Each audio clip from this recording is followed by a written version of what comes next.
नमस्कार विद्यार्थी मित्रों, आज हम कक्षा 5 इकाई 1 यातायात ये एक चित्र पाठ है, इसका हम अध्ययन करेंगे। यातायात यानी ऐसा माध्यम जिसके द्वारा हम एक स्थान से दूसरे स्थान पर आसानी से जा सकते हैं। यातायात के साधनों का उपयोग हम हमारी सरलता के लिए तथा समय को बचाने के लिए इसके लिए भी करते हैं। यातायात के बहुत सारे माध्यम हैं, वो हम अपने दैनिक दिनचर्या में देखते ही रहते हैं।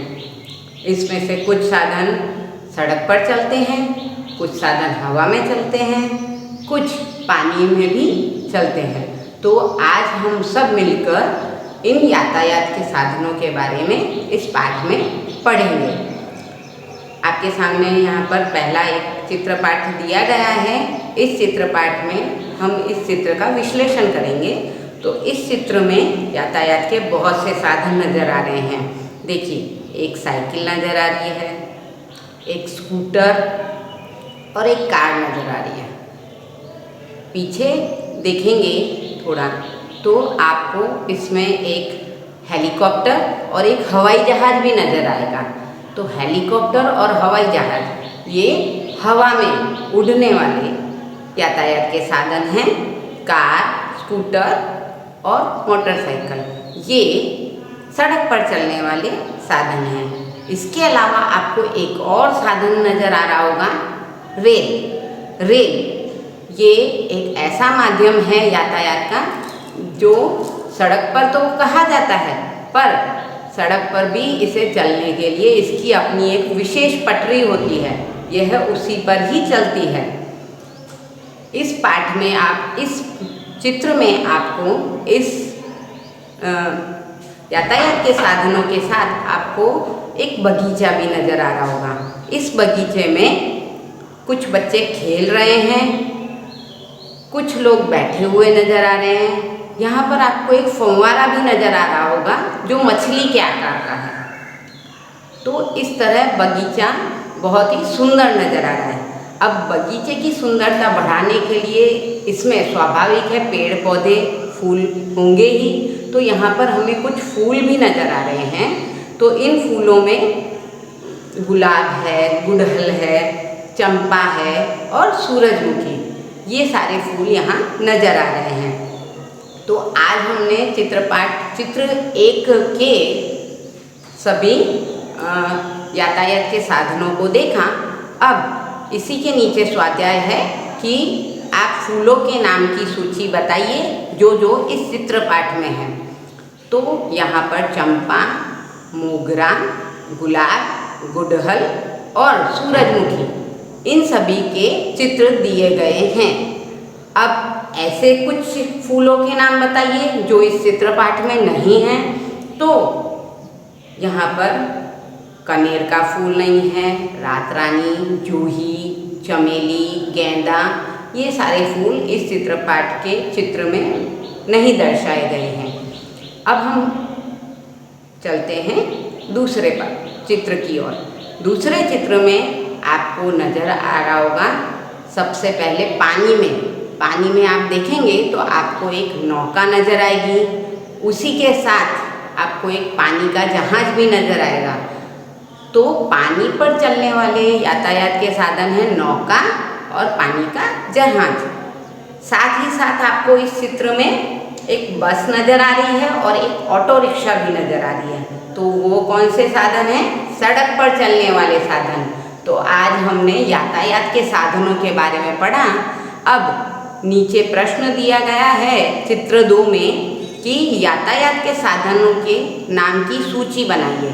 सूची यानी लिस्ट।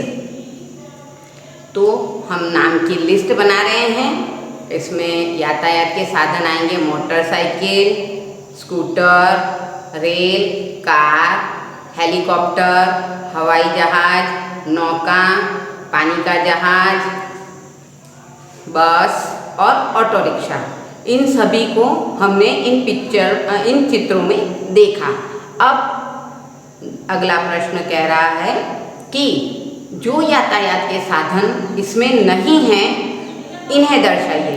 तो इसमें कई यातायात के साधन हैं जो नहीं हैं, जैसे तांगा।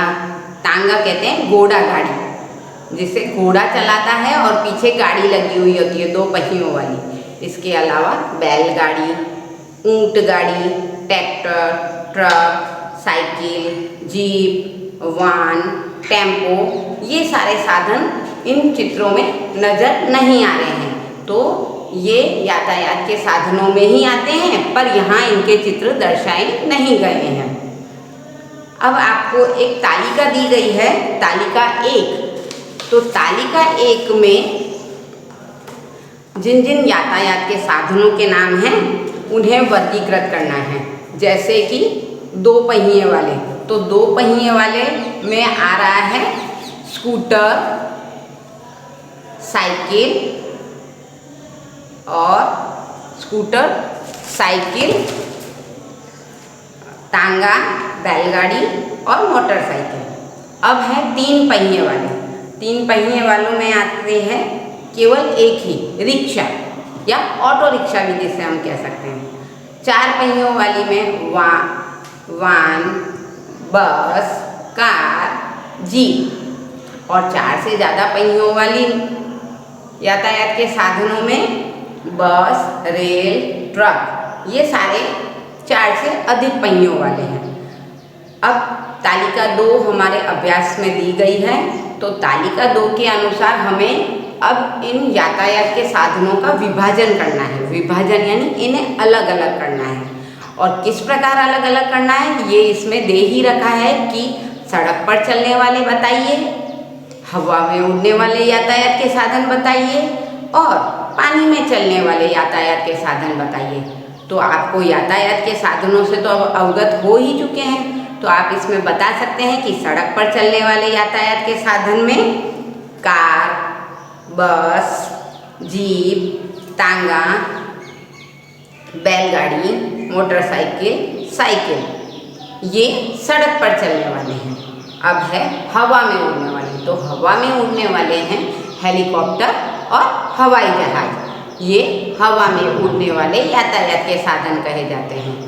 इसके साथ ही अगला क्रम है पानी में चलने वाले यातायात के साधन। तो पानी में चलने वाले यातायात के साधन में आप लिख सकते हैं नौका और पानी का जहाज। तो ये आपकी तालिका 2। अब हम चलते हैं आगे। आगे इसमें 2 चित्र दिए गए हैं आपको। ये दोनों ही चित्र टिकट के हैं। आप गौर से देखिए, एक टिकट है ट्रेन का। पहला जो टिकट है, पिक्चर जो पहला चित्र है वह ट्रेन की टिकट का चित्र है। दूसरा जो चित्र है वह बस की टिकट का है। तो अब हमें इनके प्रश्नों के उत्तर देने हैं कि पहला प्रश्न कह रहा है यह क्या है, तो यह टिकट के चित्र हैं। बस का टिकट कहाँ से कहाँ तक का है, तो बस का टिकट हदाड़ से चिलोड़ा तक का है।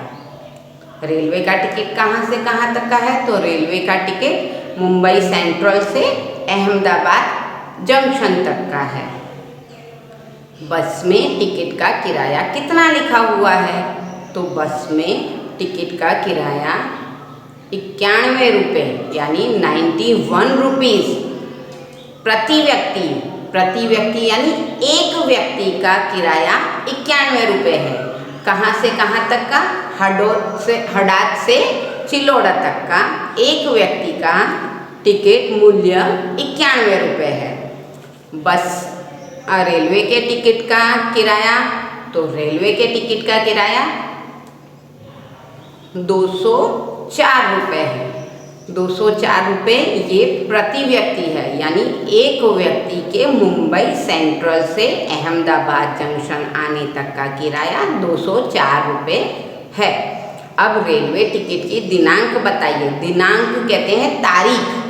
कौन सी तारीख है, तो रेलवे टिकट की दिनांक है 11 नवंबर 2011। बस और रेल के अलावा टिकट कहाँ कहाँ लगता है, तो बस और रेल के अलावा टिकट सिनेमाघर में, पार्क में, हवाई जहाज में, पानी के जहाज में, प्राणी संग्रहालय देखने जाते हैं तब भी यानी इन सभी जगहों पर टिकट लगता है। अब प्रश्न बता रहा है कि चित्रों के आधार पर कहानी लिखिए। तो चित्र 1 को हम देखते हैं कि अब हमें यहाँ एक कहानी बनानी है। तो कहानी बनाने से पहले मैं आपको बता दूं कि कहानी बनाने में हमें सिर्फ विषय वस्तु जो चित्र के अंदर दर्शाया है उसी माध्यम को प्रस्तुत करना है और आसान भाषा में प्रस्तुत करना है, ताकि वह कहानी चित्र के अनुरूप प्रस्तुत हो। तो पहले चित्र में आप देखेंगे कि एक गडरिया बैठा हुआ है और बकरियां चर रही हैं। तो हम इस चित्र के अनुसार कहानी बनाएंगे कि किसी भी गांव का नाम लिख सकते हैं हम इसमें कि रामपुर नाम का एक गांव था, जहां एक गडरिया रोजाना अपनी बकरियों को गांव के बाहर जंगल में चराने के लिए ले जाता था। तो यहाँ पर देखिए आप चित्र में गडरिया बैठा हुआ है और बकरियां चर रही हैं। अब चित्र 2 के अनुसार कहेंगे कि एक दिन गडरिये ने सोचा कि बकरियां चर रही हैं, मुझे कुछ काम तो याद आ ही नहीं रहा है। तो उसने सोचा कि क्यों ना मैं गांव वालों को यहाँ परेशान करने के लिए बुलाऊं। तो उसने तुरंत चिल्लाना शुरू कर दिया, बाघ आया, बाघ आया, बाघ आया। अब देखिए आप चित्र 2 में गडरिया आपको चिल्लाता हुआ नजर आ रहा है और वो कह रहा है बाघ आया, बाघ आया। चित्र 3 में उसकी आवाज़ सुनकर गांव के सभी लोग अपने हाथ में लाठियां लेकर, लाठी कुल्हाड़ी जो भी उन्हें साथ में हथियार मिला वो सब लेकर उस गडरिये की मदद के लिए वहां पहुंचे। तो चित्र 3 में आपको नजर आ रहा है कि गडरिये की मदद के लिए गांव वाले पहुंच चुके हैं। चित्र 4 में आप देखिए कि गडरिया हंस रहा है और गांव वाले गुस्सा होकर जा रहे हैं। जब भी अपने साथ कोई मजाक बनाता है तो हमें भी गुस्सा आता है, हमें भी बुरा लगता है। तो ऐसे ही गांव वाले जो अपना काम सब कुछ छोड़कर आए थे तो उन्हें भी बुरा लगा, इसलिए उन्होंने भी उस गडरिये को बुरा भला कहा और गांव की ओर वापस चले गए। अगले दिन फिर चित्र 5 के अनुसार देखें तो अगले दिन फिर गडरिये ने सोचा कि क्यों ना आज फिर गांव वालों को परेशान किया जाए। तो उसने फिर से चिल्लाना शुरू किया, बाघ आया, बाघ आया। और तब सच में ही बाघ आ गया था, पर गांव वालों ने यह समझा कि शायद ये फिर से मजाक कर रहा है, इसलिए कोई उसकी बात सुनकर नहीं आया। और चित्र 6 में जैसा कि आप देख ही रहे हैं, बाघ ने सारी बकरियों को मार दिया और गडरिया अपने आप को बचाने के लिए पेड़ पर चढ़ गया। इस तरह गडरिये ने अपनी मूर्खता के कारण सभी बकरियों को मरवा दिया। तो यहाँ पर कह रहे हैं कि मूर्ख व्यक्ति हमेशा किसी न किसी मुसीबत में फंसा देता है। तो ये थी आपकी कहानी। अब आपका अगला अध्याय है, अगला प्रश्न है कि मातृभाषा में अनुवाद कीजिए।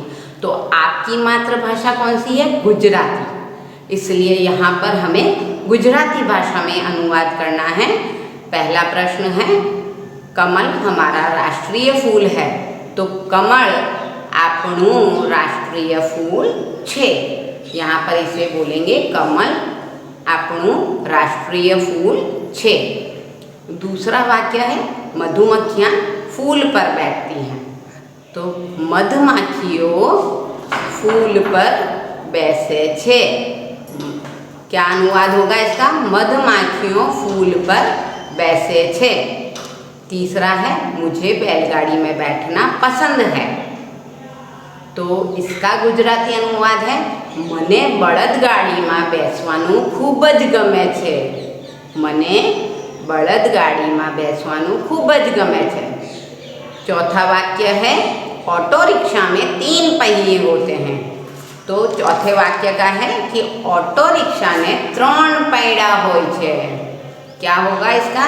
ऑटो रिक्शा में 3 पैड़ा होय छे। अब एक और कॉलम है आपकी अभ्यास पुस्तिका में, योग्यता विस्तार।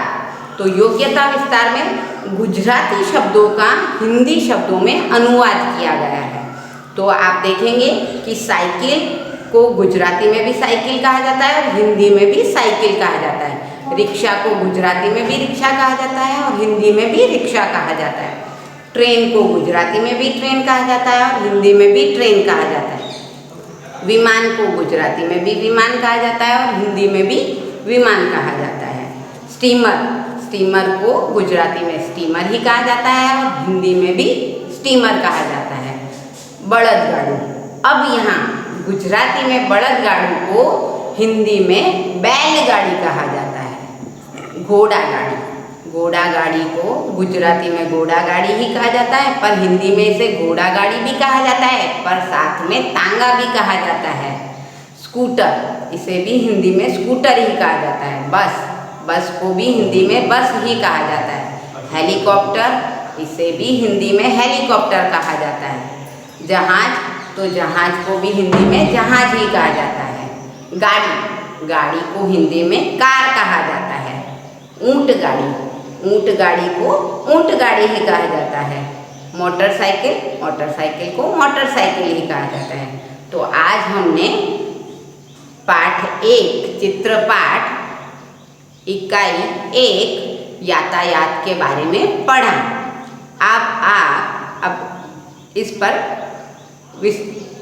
अब आप यातायात के साधनों को अपनी दैनिक दिनचर्या में देखकर इसे अवश्य पहचान लेंगे। तो धन्यवाद मित्रों।